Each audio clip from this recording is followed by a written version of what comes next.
अच्छा, मैं समझता हूँ कि यूथ के बारे में बात करने से पहले मैं थोड़ी सी बात क्लास के ऊपर कर लूँ।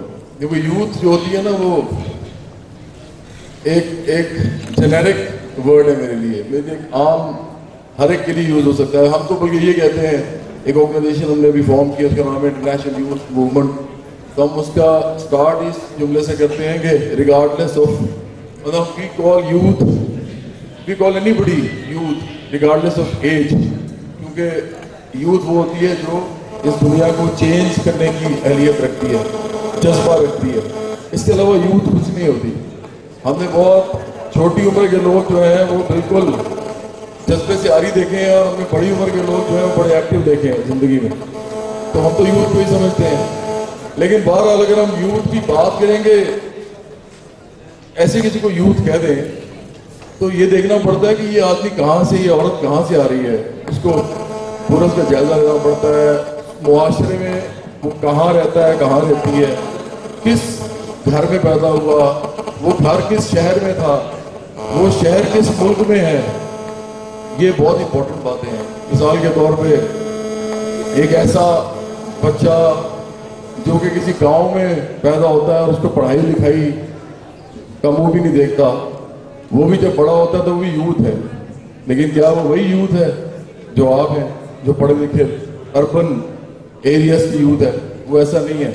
आपको पता है, वो किसी भी फैक्ट्री के अंदर भट्टियों के आगे काम करेगा, या वो अपने गांव में एग्रीकल्चर करेगा और सारा सारा दिन वो काम करेगा, और उसको बहुत थोड़ा सा मुआवजा मिलेगा जिससे वो अपने घर की रोटी चला सकेगा, जिससे वो कपड़े खरीद सकेगा, जिससे वो छोटे से मकान में रह सकेगा, और जिससे वो अपने बाल बच्चों को भी रोटी देगा, उनकी सेहत का भी ख्याल रखेगा, उनकी तालीम भी पूरी करेगा।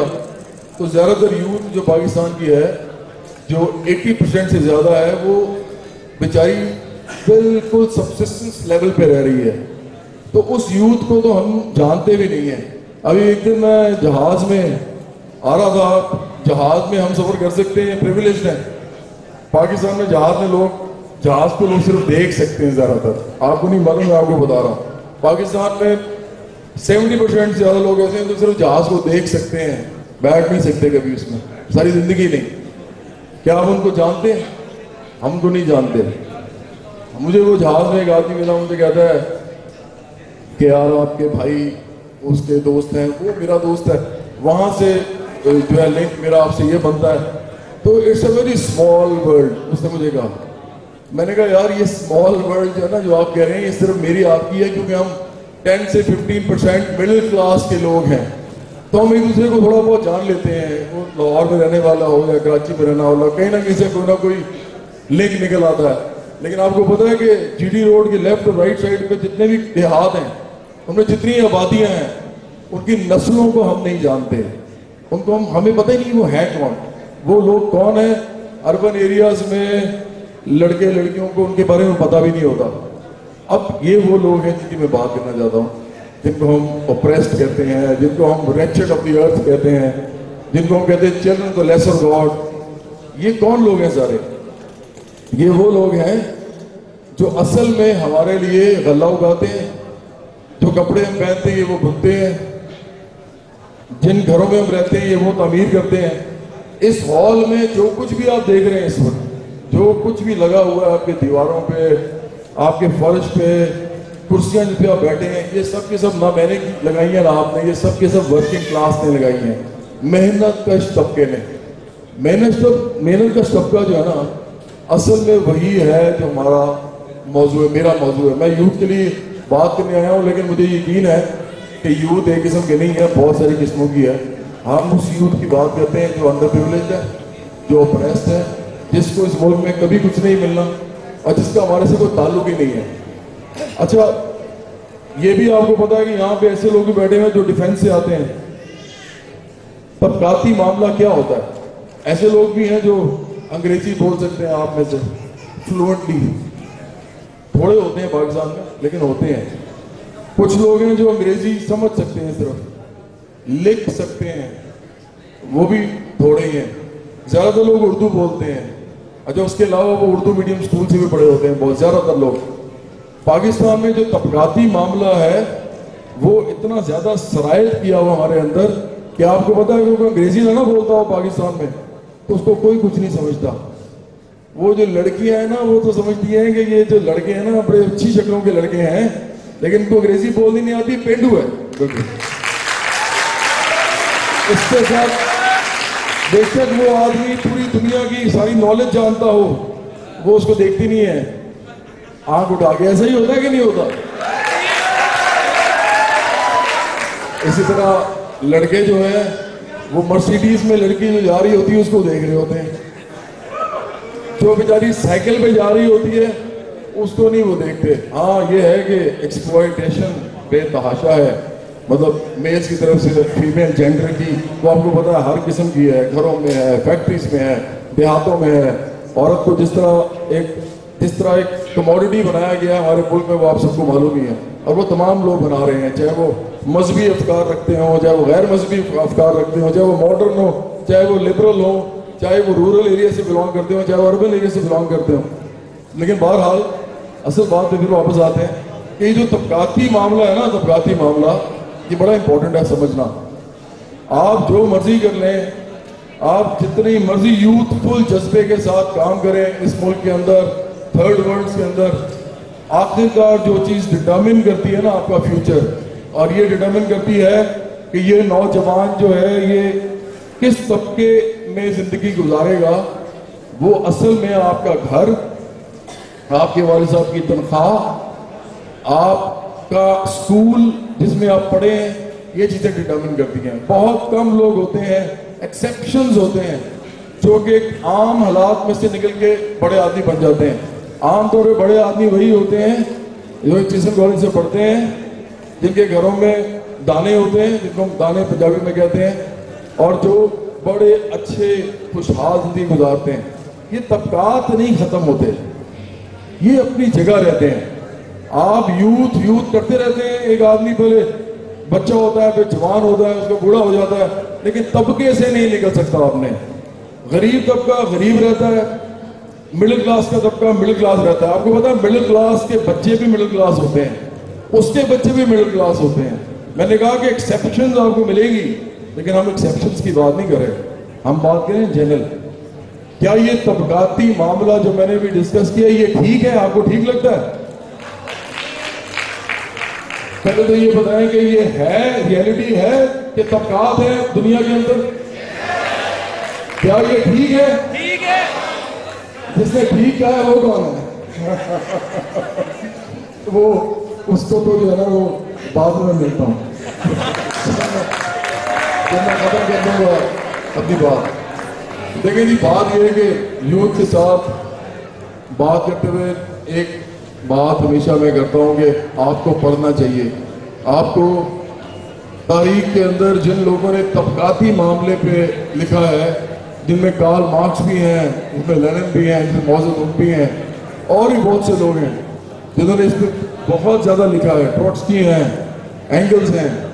आपको पढ़ना चाहिए, क्योंकि ये दुनिया नहीं बदलेगी, ऐसी ही रहेगी जब तक इस दुनिया में क्लासलेस सोसाइटी नहीं बनेगी, गैर तबकाती मुआशरा जन्म नहीं लेगा, ये दुनिया ऐसी रहेगी। इस दुनिया को बदलने के लिए आप सब लोगों को मजहब, रंग, नस्ल और इलाका और कौमियत, इससे उठ के आपको तबकाती बात करनी पड़ेगी। तबकाती कश्मकश को खत्म करना पड़ेगा, क्लास स्ट्रगल करनी पड़ेगी, क्लास सिस्टम को खत्म करना पड़ेगा। इसके लिए क्या हम तैयार हो सकते हैं? क्या हम सब इंसानों को बराबर समझते हैं? क्या इंसान बराबर होने चाहिए? क्या इंसानों को दुनिया में पैदा होने वाली, उगने वाली, बनने वाली तमाम चीजें मैसर होनी चाहिए? हमारे बच्चों को, हमारी फैमिलीज को। तो मैं जो स्पेशली आया हूं, मैं एक खास मकसद से आया हूं। मुझे पता है यहाँ पे मुझे बुलाया गया है, तो मुझे इसका पार्ट भी बनना है, लेकिन मैं अपने एजेंडे के साथ आया हूँ। हर जगह अपने एजेंडे के साथ जाना चाहिए, ऐसे नहीं चले जाना चाहिए। आपकी ज़हन में कुछ होना चाहिए, आप क्यों जा रहे हैं। देखिए, हमने एक ऑर्गेनाइजेशन बनाई है, इंटरनेशनल यूथ मूवमेंट, हम नहीं समझते कि यूथ जो है पूरी दुनिया की वो कोई अलहदा चीज़ है। अगर आप में से कोई लोग बाहर चले गए, अमेरिका, इंग्लैंड, जर्मनी, तो वहाँ आपके हर किस्म के दोस्त होंगे। आपके वहाँ ईसाई भी दोस्त होंगे, यहूदी भी होंगे, वहाँ पे हिंदू भी होंगे, सिख भी होंगे। आप लोगों से रहना पड़ेगा। वो एक ऐसी सोसाइटी होती है और आप रहेंगे तो इसका मतलब क्या है? आपको पता है, जब हमारे घरों में कई दफ़ा ये मुमलिकत खुदादाद पाकिस्तान के अंदर सब मुसलमान हैं, मतलब मोहम्मद अफजल जो है वो मोहम्मद अरशद के घर में चोरी कर लेता है, ऐसे ही है ना? तो क्या चोरी करना से मजहब रोकता है उसको? मजहब का तो कोई ताल्लुक नहीं होता इससे। इसी तरह आपको पता है कि हमारे घर में कई दफा हमारा बड़ा अच्छा दोस्त होता है, उसके साथ हमारे बड़े अच्छे ताल्लुकात होते हैं, लेकिन हम उसको अपने घर नहीं एंटर करवाते हैं। हम कहते हैं इसको घर में नहीं लेके आना क्योंकि उसकी नजर अच्छी नहीं है। ऐसा होता है ना? आप सबको मालूम है मैं क्या कह रहा हूं। तो क्या ऐसा आदमी बेहतर है, ऐसा यूथ बेहतर है जो मुसलमान हो उसकी नजर अच्छी ना हो, या ऐसा बेहतर है जो मुसलमान ना हो लेकिन उसकी नजर अच्छी हो, आप उसको अपने घर वालों से मिला सकते हो? इसका मतलब है कि मजहब का कोई ताल्लुक नहीं है इस हवाले से, यूथ के हवाले से। यूथ किसी की भी दोस्त हो सकती है। और ये दुनिया जो है ना, ये ग्लोबल विलेज है, ग्लोबल। आपको इसको इसी तरह देखना पड़ेगा। ये तमाम दुनिया की रिसोर्सेज जितनी भी हैं, ये सारी की सारी जिन जिन मुल्कों के पास भी हैं, ये शेयर हो रही हैं। लेकिन ये शेयर जो हो रही है ना, ये क्वालिटी के बेसिस पे नहीं हो रही। ये सारा कैश, तेल, हथियार बेचना, ये सब लोग कौन करते हैं? ये वो लोग हैं जिनके पास दुनिया की रिसोर्सेज पे कब्जा है। अच्छा, इंटरनेशनली ऐसे तमाम मुल्क जो कि दौलत पे जिनका कब्जा है, जो कैपिटलिस्ट मुल्क हैं, वो दौलत पे कब्जा करके बैठे हुए, वो हमारे साथ जो कुछ करते हैं ना, वो उनका क्यों राइट बनता है? इसलिए कि हमारे मुल्क में भी दौलतमंद आदमी यही करता है हमारे साथ, बिल्कुल इसी तरह। ऐसे ही करता है कि नहीं करता? तो हम उनको क्यों कुछ कहते हैं, जब वही सिस्टम हम यहाँ पे खुद अपने पे हमने लागू किया हुआ है कि अमीर आदमी इलेक्शन भी जीत लेता है, अमीर आदमी पावर में भी आ जाता है, अमीर आदमी फैक्ट्रियां भी लगा लेता है, अमीर आदमी जो है वो जमीनें भी खरीद लेता है, वो सारा कुछ करता फिरता है। और जो गरीब आदमी है वो बेचारा उसका नौकर, गुलाम, फैक्ट्री में मुलाजिम, एक मुजारे होता है। तो जब वो कभी भी किसी को भी कुछ कह सकता है, अगर वो किसी को थप्पड़ मार दे तो वो आमतौर पे लोग चुप कर जाते हैं, कहते हैं यार अमीर आदमी है, थप्पड़ मार दिया, क्या हो गया। और कई दफा वो लड़ता है आगे से गरीब आदमी, तो वो उसको अंदर गिरा देता है, तो वो थाने में 2-4 लिटर लगते हैं उसको, नेक्स्ट टाइम वो फिर कभी नहीं लड़ता उससे, वो दोबारा सबड्यूड हो जाता है। तो ये हमारे से मुल्क का सिस्टम है कि नहीं, आप बताएं? है? तो अगर अमेरिका यही करता है पाकिस्तान के साथ, तो आपको क्या प्रॉब्लम होती है भाई? तो हो गया। कहते हैं जी टाइम बहुत शॉर्ट है, इनका अपना एजेंडा है।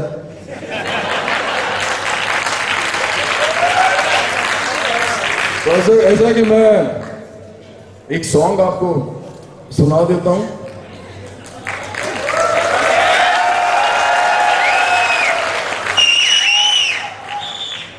ये इंटरनेशनल यूथ मूवमेंट की तरफ से आप लोगों के लिए मेरी तरफ से एक तोहफा है जो हमने अभी फॉर्म की है। हम इस दुनिया में गैर तबकाती मुआशरा चाहते हैं। याद रखें कि अगर इस दुनिया से बादशाहत खत्म हो गई, इस दुनिया से गुलाम खत्म हो गए, स्लेवरी खत्म हो गई, तो इस दुनिया से कैपिटलिज्म भी खत्म हो जाएगा, सरमायादार निज़ाम, और एक ऐसा मुआशरा बनेगा जहां तमाम लोग इक्वल होंगे। और इस दुनिया में जो कुछ बनता है, जो कुछ उगता है, जो कुछ पैदा होता है, वो सब के लिए मैसर होगा। बड़ी मेहरबानी, थैंक यू सो मच।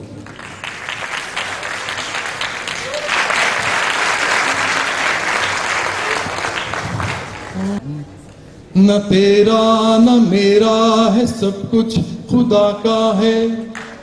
फिर क्या लड़ाई है, फिर क्या तमाशा है। ये तेरा न मेरा है, सब कुछ खुदा का है। फिर क्या लड़ाई है, फिर क्या तमाशा है। गाड़ी और बंगला, ये बैंकों में पैसा, मेरे दिल में फिर भी है ये दर्द कैसा। मुझको तो इतना पता भी नहीं है मेरी जिंदगी का है अगला पल कैसा। फिर क्या लड़ाई है, फिर क्या तमाशा है, तेरा न मेरा है, सब कुछ खुदा का है। दूजे से अपने से धोखे खुदा से, मोहब्बत के नामों पे सौदे वफा के। दूजे से अपने से धोखे खुदा से, मोहब्बत के नामों पे सौदे वफा के। लबों पे है जो कुछ दिलों में नहीं है, ये झूठे दिलासे फरेब इस जुबां के। ये क्या लड़ाई है, ये क्या तमाशा है, तेरा न मेरा है, सब कुछ खुदा का है। अब मैं असल मैसेज की तरफ जा रहा हूं। ये जो असल मैसेज है, इसका जिस्ट जो है, गौर से सुनना है। खुदा की है दौलत, खुदा की जमी है, कुछ को नहीं उसने सबको ये दी है। ये ठीक बात है। खुदा की है दौलत, खुदा की जमी है, कुछ को नहीं उसने सबको ये दी है। बशर जो भी दुनिया में पैदा हुआ है, ये उसकी है दौलत, ये उसकी जमी है। लेकिन डिफेंस की जमीन तो उसकी नहीं है। गलत है ये तकसीम, खुदा की नहीं है, ये इंसान की अपनी बनाई हुई है। ये बड़ी इंपॉर्टेंट बात है। गलत है ये तकसीम, खुदा की नहीं है, ये इंसान की अपनी बनाई हुई है। सब कुछ जब उसका है तो फिर ये सबका है, क्यों कुछ ने इस सब पर कब्जा किया है। ये तेरा न मेरा है, सब कुछ खुदा का है। फिर क्या लड़ाई है, फिर क्या तमाशा है, इस तरह मर मर के जीना भी क्या है। ये इनकलाबी शेर है। इस तरह मर मर के जीना भी क्या है, ये तकसीम बदलने का वक्त आ गया है।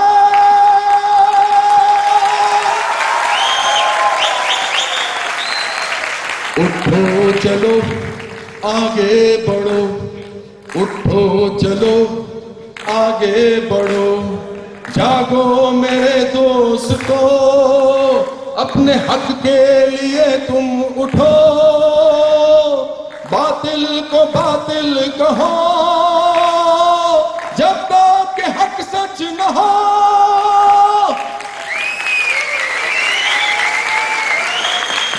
किसी के न आगे झुको, किसी से भी तुम ना डरो।